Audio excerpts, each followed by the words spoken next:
Hello. Hi, everybody. Welcome in. Hope everybody's been having a good weekend. Um, I had a pretty good time. I had a friend come over. We all hung out and got drunk, burned some stuff, and it was lots of fun. Oh, hey, Twinkles. Uh, Otherwise, yeah, just been a normal weekend. But I'm looking forward to getting some more reading done. Gonna be a short stream again. Sorry, probably just an hour or so. Uh, yeah, just not really feeling it 100%. But I didn't want to not read. So thank you for the second twinkles. First is also available. Just saying. Just saying. We are not quite 2/3 of the way through the book. Actually, there's still a fair bit left to go. So depending on how I feel, I might keep going a little bit more, but we'll see. Second is right under the mouse when you click the thing. It's just easier. Yeah, fair, fair. But Tuesday's stream. I would really like to do some more Voices of the Void, so I might try and actually figure out how to play that game tomorrow, and you know actually play it on stream again so that we can experience more of that insanity. But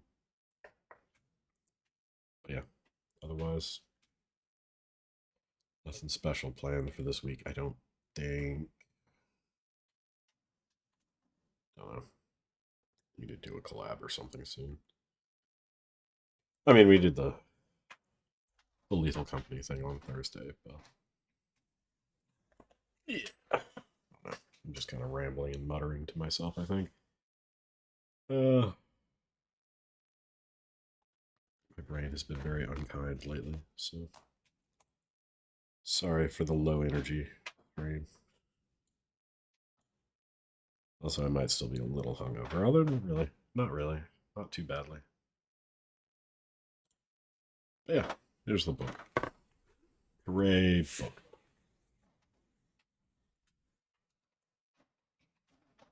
In another time and place, the librarian finished reading. He'd reached the end of the text. Not the end of the book. There was plenty more book. It had been scorched beyond the point of legibility, though. Not that the last few unburned pages were very easy to read. The author's hand had been shaking. He'd been writing fast, and he'd blotted a lot. But the librarian had wrestled with many a terrifying text in some of the worst books ever bound, words that tried to read you as you read them, words that writhed on the page. At least these weren't words like that. These were just the words of a man frightened for his life, a man writing a dreadful warning. It was a page a little back from the burned section that drew the librarian's eye. He sat and stared at it for some time. Then he stared at the darkness. It was his darkness. He was asleep out there somewhere. Somewhere out there, a thief was heading for this place to steal this book. And then someone would read this book, read these words, and do it anyway. His hands itched. All he had to do was hide the book, or drop onto the thief's head and unscrew it by the ears. He stared into the darkness again. But that would be interfering with the course of history. Horrible things could happen. The librarian knew all about this sort of thing. It was part of what you had to know before you were allowed into L space. He'd seen pictures in ancient books. Time could bifurcate like a pair of trousers. You could end up in the wrong leg, living a life that was actually happening in the other leg, talking to people who weren't in your leg, walking into walls that weren't there anymore. Life could be horrible in the wrong trousers of time. Besides, it was against library rules. Footnote. The three rules of the librarians of time and space are 1. Silence. 2. Books must be returned no later than the last date shown. And 3. Do not interfere with the nature of causality. The assembled librarians of time and space would certainly have something to say about it if he started to tinker with causality. Good rules? Yeah, I think so. Pretty solid. He closed the book carefully and tucked it back into the shelf.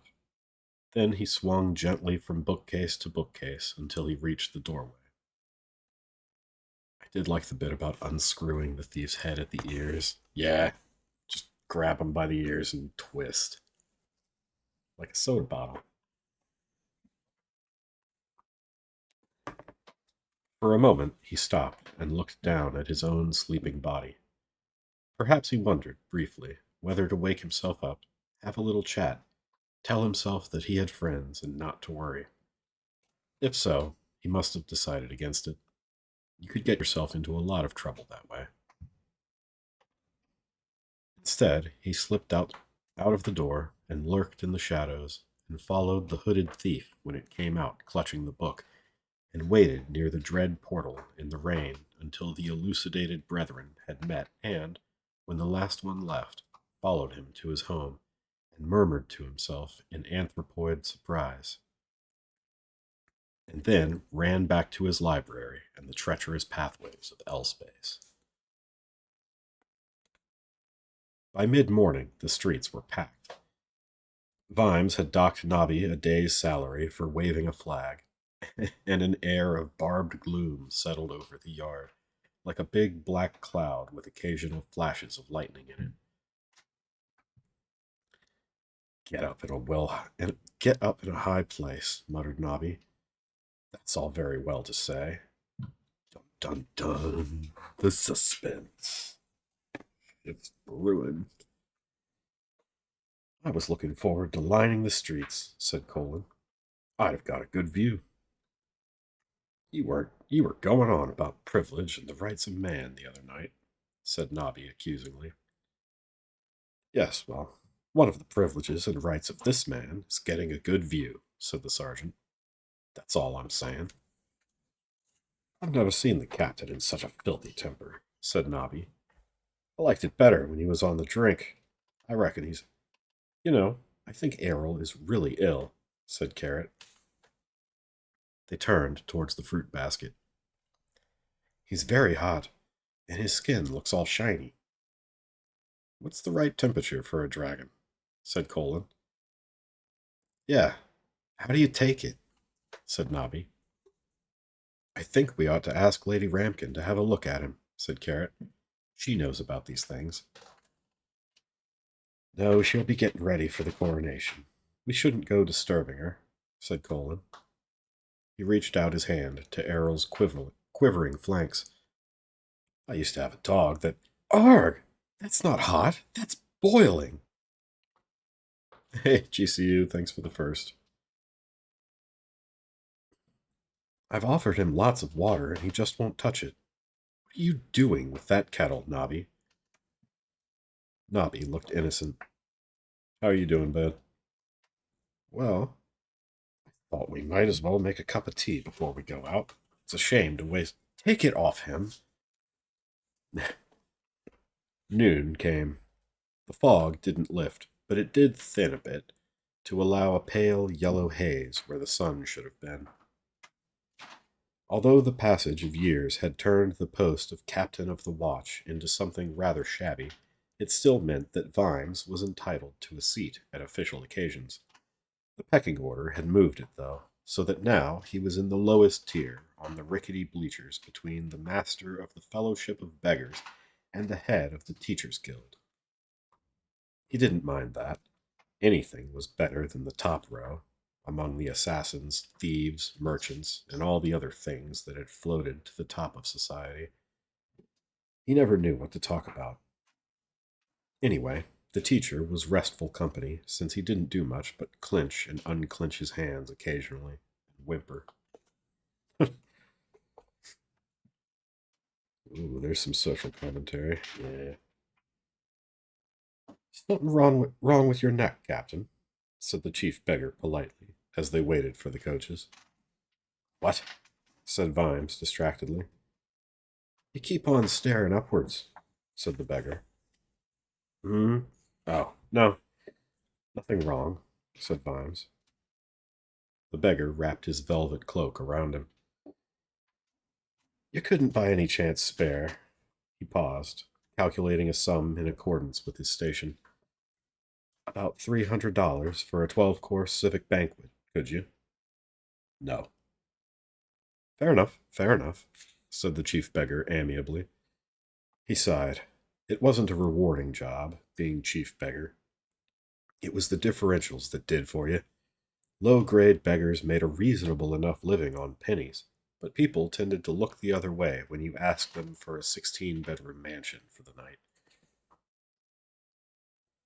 Vimes resumed his study of the sky. Up on the dais, the high priest of blind Io, who last night, by dint of elaborate ecumenical argument and eventually by a club with nails in it, had won the right to crown the king, fussed over his preparations. By the small, portable sacrificial altar, a tethered billy goat was peacefully chewing the cud and possibly thinking, in goat, what a lucky billy goat I am to be given such a good view of the proceedings. This is going to be something to tell the kids. Vimes scanned the diffused outlines of the nearest buildings. A distant cheering suggested that the ceremonial procession was on its way. Tell the kids, indeed. There was a scuffle of activity around the dais as Lupine once chivied a scramble of servants who rolled a purple carpet down the steps.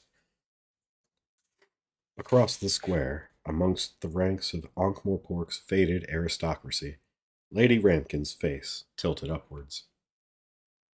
Around the throne, which had been hastily created out of wood and gold foil, a number of lesser priests, some of them with slight head wounds, shuffled into position. Vimes shifted in his seat, aware of the sound of his own heartbeat, and glared at the haze over the river, and saw the wings. Dear Mother and Father, wrote Carrot, in between staring dutifully into the fog. Well, the town is on fate for the coronation, which is more complicated than at home. I don't think that's true, actually. We find that out in a later book, but, I don't think it's true. A lot of the lore about the dwarves and stuff changes throughout the books as he kind of, like, figures out what he wants to do with them more. Sup, queers? What up, Pancake? Welcome in. Hope you're doing well. And now I am on day duty as well. This is a shame because I was going to watch the coronation with Reet, but it does not do to complain. I must go now because we are expecting a dragon any minute, although it does not exist really. Your loving son, Carrot. P.S. Have you seen anything of Minty lately? You idiot! Sorry, said Vimes. Sorry. People were climbing back into their seats, many of them giving him furious looks. Wance was white with fury. How could you have been so stupid? He raged. Vimes stared at his own fingers. I thought I saw, he began. It was a raven. You know what ravens are? There must be hundreds of them in this city. In the fog, you see. The size wasn't easy to, Vimes mumbled. And poor Master Greetling, you ought to have known what loud noises do to him. The head of the Teachers' Guild had to be led away by some kind people. Shouting like that, Wance went on. Look, I said I'm sorry. It was an honest mistake. I've had to hold up the procession and everything. Vimes said nothing. He could feel hundreds of amused or unsympathetic eyes on him. Well, he muttered, I'd better be getting back to the yard. Once's eyes narrowed. No, he snapped, but you can go home if you like, or anywhere your fancies take you. Give me your badge. Huh? Once held out his hand. Your badge, he repeated. My badge? That's what I said. I want to keep you out of trouble. Vimes looked at him in astonishment. But it's my badge. And you're going to give it to me, said Once grimly, by order of the king. What do you mean? He doesn't even know. Vimes heard the wailing in his own voice. Once scowled. But he will, he said, and I don't expect he'll even bother to appoint a successor. Vimes slowly unclipped the verdigris disc of copper, weighed it in his hand, and then tossed it to Once without a word. For a moment he considered pleading, but something rebelled. He turned and stalked off through the crowd. So that was it.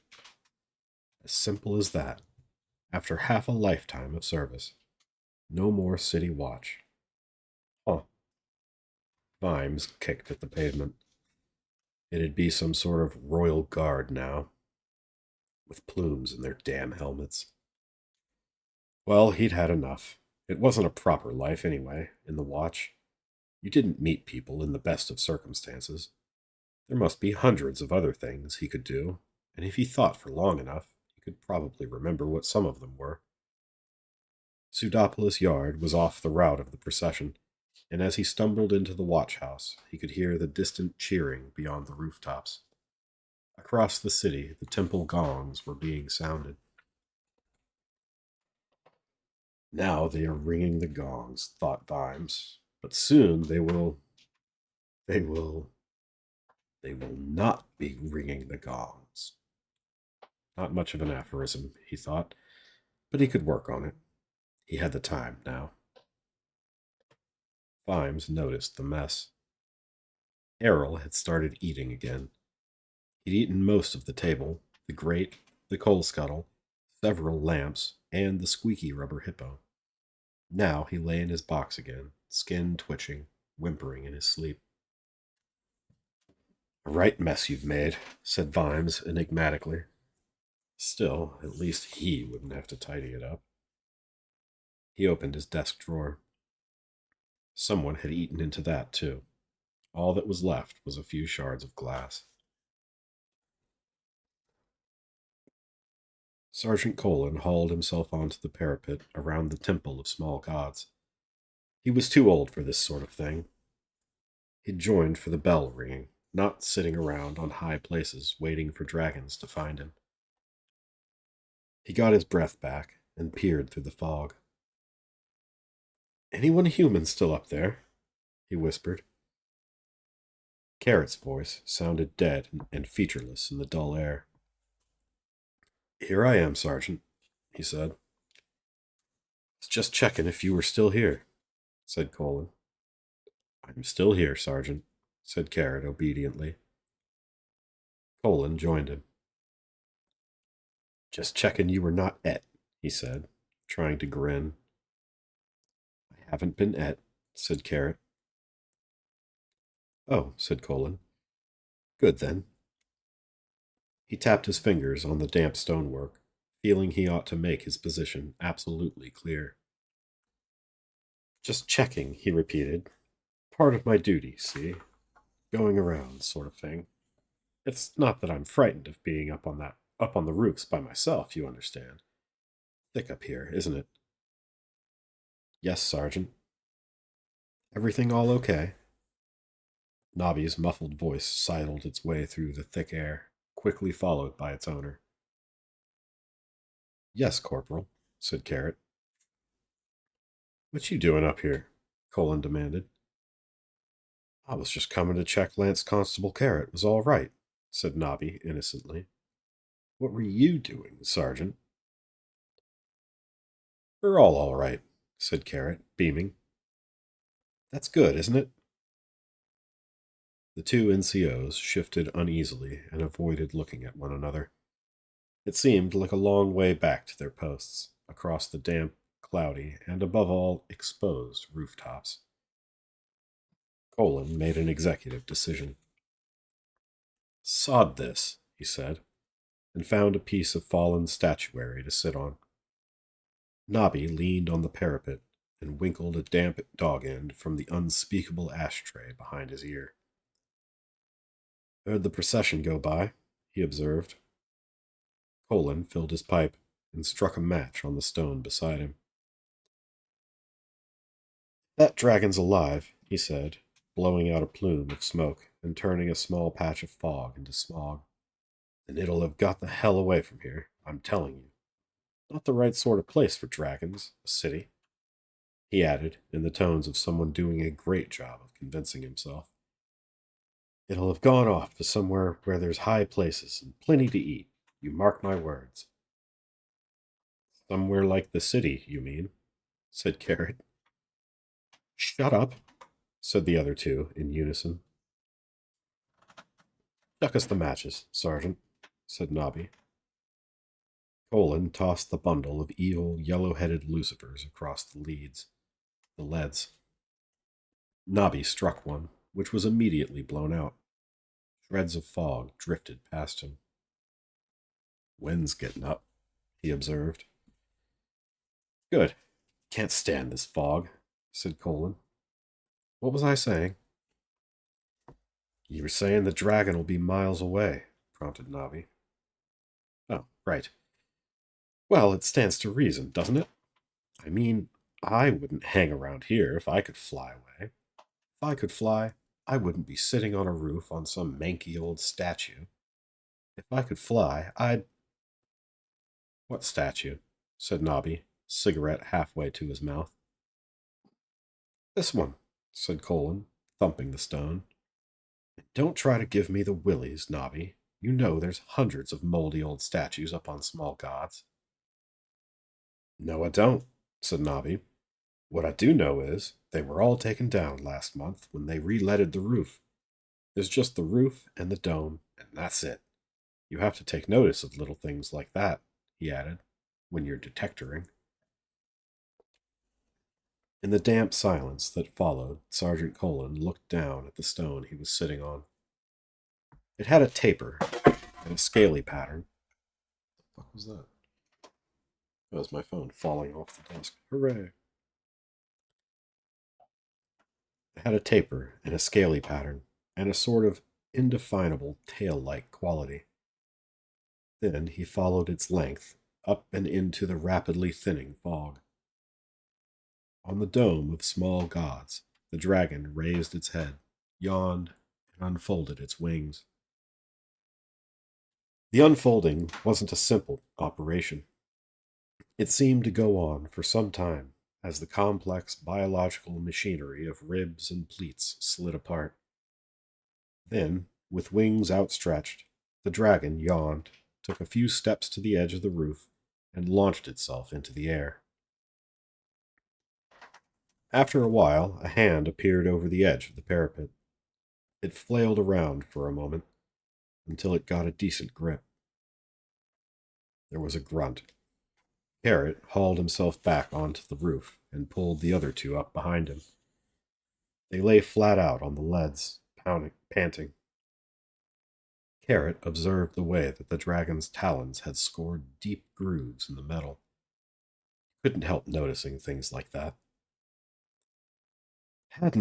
He panted, "Hadn't we better warn people?" Colin dragged himself forward until he could look across the city. "I don't think we need bother," he said. "I think they'll soon find out." Yeah, it's kind of hard to miss a whole dragon. The high priest of blind Io was stumbling over his words. There had never been an official coronation service in Ankh-Morpork, as far as he could find out. The old kings had managed quite well with something on the lines of, "We hath got the crown, i' faith, and we will kill any whoreson who tries to take it away, by the Lord Harry." Apart from anything else, this was rather short. He'd spent a long time drafting something longer and more in keeping with the spirit of the times, and was having some trouble remembering it. He was also being put off by the goat, which was watching him with loyal interest. Get on with it, Once hissed from his position behind the throne. All in good time, the high priest hissed back. This is a coronation, I'll have you know.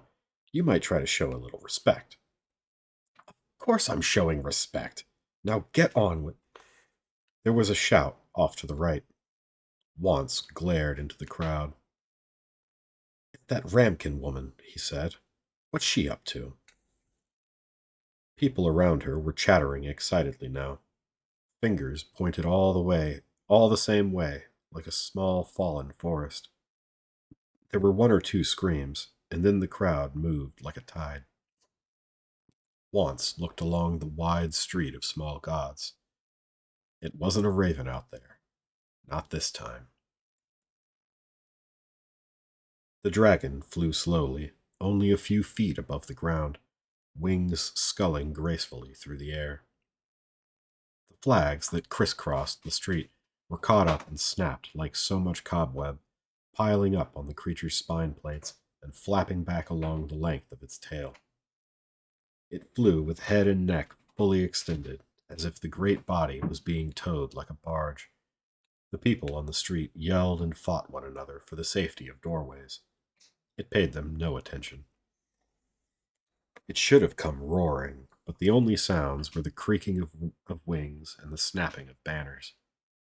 It should have come roaring, not like this, not slowly and deliberately, giving terror time to mature.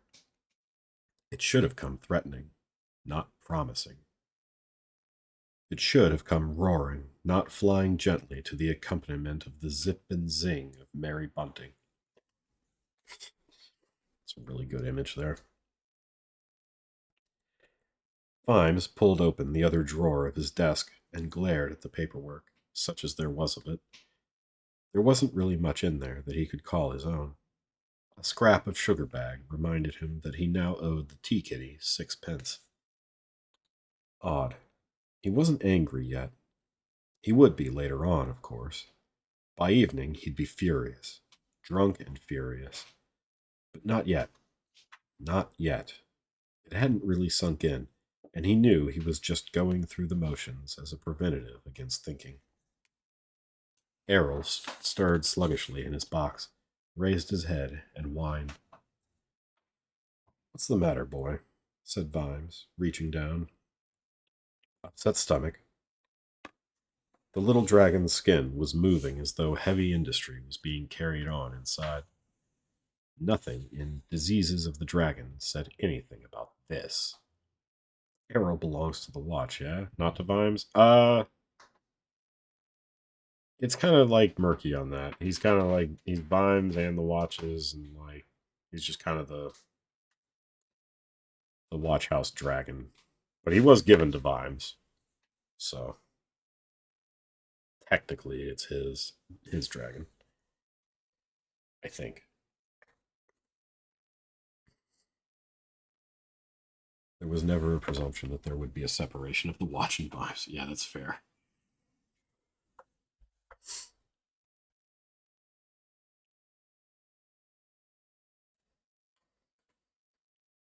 Yeah. I think technically, yeah, it's Vimes' dragon. From the swollen stomach came sounds like a distant and complicated war in an earthquake zone. That surely wasn't right. Sybil Ramkin said you had to pay great attention to a dragon's diet, since even a minor stomach upset would decorate the walls and ceiling with pathetic bits of scaly skin. But in the past few days, well, there had been cold pizzas and the ash from Nobby's horrible dog ends, and all in all, Errol had eaten more or less what he liked, which was just about everything, to judge by the room, not to mention the contents of the bottom drawer. We really haven't looked after you very well, have we? Said Vimes. Treated you like a dog, really. He wondered what effect squeaky rubber hippos had on the digestion. Vimes became slowly aware that the distant cheering had turned to screams. He stared vaguely at Errol, and then smiled an incredibly evil smile and stood up. There were sounds of panic and the mob on the run. He placed his battered helmet on his head and gave it a jaunty tap. Then, humming a mad little tune, he sauntered out of the building. Errol remained quite still for a while, and then, with extreme difficulty, half crawled and half rolled out of his box. Strange messages were coming from the massive part of his brain that controlled his digestive system. It was demanding certain things that he couldn't put a name to. Fortunately, it was able to describe them in minute detail to the complex receptors in his enormous nostrils. They flared, subjecting the air of the room to an intimate examination. His head turned, triangulating. He pulled himself across the floor and began to eat, with every sign of enjoyment, Garrett's tin of armor polish. People streamed past Vimes as he strolled up the street of small gods. Smoke rose into the air from the plaza of broken moons. The dragon squatted in the middle of it, on what remained of the coronation days. It had a self-satisfied expression. There was no sign of the throne or of its occupant, although it was possible that complicated forensic examination of the small pile of charcoal in the wrecked and smoldering woodwork might offer some clue. Vimes caught hold of an ornamental fountain to steady himself as the crowds stampeded by. Every street out of the plaza was packed with struggling bodies. Not noisy ones, Vimes noticed. People weren't wasting their breath with screaming anymore. There was just this solid, deadly determination to be somewhere else. The dragon spread its wings and flapped them luxuriously. The people at the rear of the crowd took this as a signal to climb up the backs of the people in front of them and run for safety from head to head. Within a few seconds, the square was empty of all save the stupid and the terminally bewildered. Even the badly trampled were making a spirited crawl for the nearest exit. Vimes looked around him. There seemed to be a lot of fallen flags, some of which were being eaten by an elderly goat, which couldn't believe its luck. He could distantly see Cut-Me-Own Throat on his hands and knees, trying to restore the contents of his tray. By Vimes's side, a small child waved a flag hesitantly and shouted, "Hurrah!" Then everything went quiet. Vimes bent down. "I think you should be going home," he said. The child squinted up at him. "Are you a watchman?" it said. "No," said Vimes. "And yes." "What happened to the king, watchman?" I think he's gone off for a rest," said Vimes. "My auntie said I shouldn't talk to watchmen," said the child. "Do you think it might be a good idea to go home and tell her how obedient you've been, then?" said Vimes. "My auntie said if I was naughty, she'd put me on the roof and call the dragon," said the child, conversationally. "My auntie said it eats you all up, starting with the legs, so's you can see what's happening." "Why don't you go home and tell your auntie she's acting in the best traditions of Ankh-Morpork child rearing?" said Vimes. "Go on, run along." "It crunches up all your bones," said the child happily, "and when it gets to your head, it—" "Look, it's up there!" shouted Vimes. "The great big dragon that crunches you up. Now go home." The child looked up at the thing perched on the crippled days. "I haven't seen it crunch anyone yet," it complained.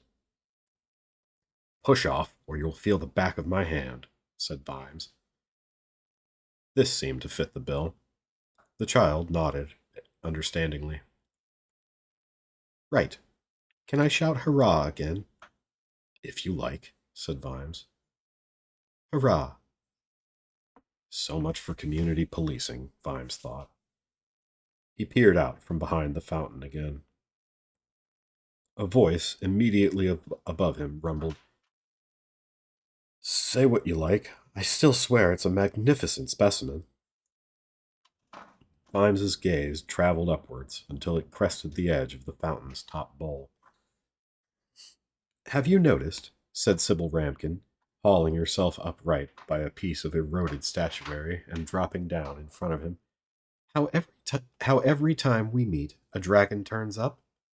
She gave him an arch smile. "It's a bit like having your own tomb, or something." "It's just sitting there," said Vimes hurriedly, "just looking around, as if it's waiting for something to happen." The dragon blinked with Jurassic patience. The roads off the square were packed with people. That's the Ankh-Morpork instinct, Vimes thought. Run away, and then stop and see if anything interesting is going to happen to other people. There was a movement in the wreckage near the dragon's front talon, and the high priest of Blind Io staggered to his feet, dust and splinters cascading from his robe. He was still holding the ersatz crown in one hand. Vimes watched the old man look upwards into a couple of glowing red eyes a few feet away. "Dragons read minds," whispered Vimes. "I'm sure mine understand every word I say," hissed Lady Ramkin. "Oh no, the silly old fool is giving it the crown." "But isn't that a smart move?" said Vimes. "Dragons like gold. It's like throwing a stick for a dog, isn't it?" "Oh dear," said Sybil Ramkin. "It might not, you know. Dragons have such sensitive mouths." The great dragon blinked at the tiny circle of gold. Then, with extreme delicacy, it extended 1 meter-long claw and hooked the thing out of the priest's trembling fingers. "What do you mean, sensitive?" said Vimes, watching the claw travel slowly towards the long, horse-like face. "A really incredible sense of taste. They're so, well, chemically oriented. Or orientated." "Huh. You mean it can probably taste gold?" whispered Vimes, watching the crown being carefully licked. "Oh, certainly. And smell it." Vimes wondered what the chances were of the crown being made of gold. Not high, he decided. Gold foil over copper, perhaps. Enough to fool human beings. And then he wondered what someone's reaction would be if they were offered sugar, which turned out, once you'd put 3 spoonfuls in your coffee, to be salt. The dragon removed the claw from its mouth in one graceful movement and caught the high priest, who was just sneaking away, a blow which knocked him high into the air. When he was screaming at the top of the ark, the great mouth came around and, "Gosh," said Lady Ramkin. There was a groan from the watchers. "The temperature of the thing," said Vimes. "I mean, nothing's left. Just a wisp of smoke." There was another movement in the rubble. Another figure pulled itself upright and leaned dazedly against a broken spar. It was Lupin once, under a coating of soot. Vimes watched him look up into a pair of nostrils the size of drain covers. Once broke into a run. Vimes wondered what it felt like, running away from something like that, expecting any minute your backbone to reach, very briefly, a temperature somewhere beyond the vaporization point of iron. He could guess. Once made it halfway across the square before the dragon darted forward with surprising agility for such a bulk and snatched him up. The talon swept on upward until the struggling figure was being held a few feet from the dragon's face. It appeared to examine him for some time, turning him this way and that. Then, moving on its 3 free legs and flapping its wings occasionally to help with its balance, it trotted away across the plaza and headed towards what once had been the patrician's palace, to what once had been the king's palace, too. It ignored the frightened spectators silently pressing themselves against the walls. The arched gateway was shouldered aside with depressing ease. The doors themselves, tall and iron bound and solid, lasted a surprising 10 seconds before collapsing into a heap of glowing ash. The dragon stepped through. Lady Ramkin turned in astonishment. Vimes had started to laugh. There was a manic edge to it, and there were tears in his eyes, but it was still laughter. He laughed and laughed until he slid gently down the edge of the fountain, his legs splaying out in front of him. Hooray, hooray, hooray! He giggled, almost choking. What on earth do you mean? Lady Ramkin demanded. Put out more flags, blow the cymbals, roast the toxin. Toxin? We've crowned it. We've got a king after all. What ho! Have you been drinking? She snapped. Not yet, said Vimes. Not yet. But I will be. He laughed on, knowing that when he stopped, black depression was going to drop on him like a lead souffle. But he could see the future stretching out ahead of them. After all, it was definitely noble. And it didn't carry money, and it couldn't answer back. It could certainly do something for the inner cities, too, like torching them to the bedrock. We'll really do it, he thought. That's the Ankh-Morpork way. If you can't beat it or corrupt it, you pretend it was your idea in the first place. Vivat Draco. He became aware that the small child had wandered up again. It waved its flag gently at him and said, Can I shout hurrah again now? Why not? Said Vimes. Everyone else will. From the palace came the muffled sounds of complicated destruction. Errol pulled a broomstick across the floor with his mouth and, whimpering with effort, hauled it upright. After a lot more whimpering and several false starts, he managed to winkle the end of it between the wall and the big jar of lamp oil. He paused for a moment, breathing like a bellows, and pushed. The jar resisted for a moment, rocked back and forth once or twice, and then fell over and smashed on the flagstones. Crude, very badly refined oil spread out in a black puddle. Errol's huge nostrils twitched. Somewhere in the back of his brain, unfamiliar synapses clicked like telegraph keys. Great bulks of information flooded down the thick nerve cord to his nose, carrying inexplicable information about triple bonds, alkanes, and geometric isomerism. However, almost all of it missed the small part of Errol's brain that was used for being Errol. All he knew was that he was suddenly very, very thirsty. Something major was happening in the palace. There was the occasional crash of a floor or thump of a falling ceiling. In his rat filled dungeon, behind a door with more locks than a major canal network, the patrician of Ankh-Morpork lay back and grinned in the darkness. I'm going to call it there. So it was going to be a little bit shorter stream tonight, and that seems like a pretty good stopping point. Uh, so yeah, we'll be back next week. I might actually start doing more reading streams, like maybe a reading stream on, I don't know, Fridays or something as well.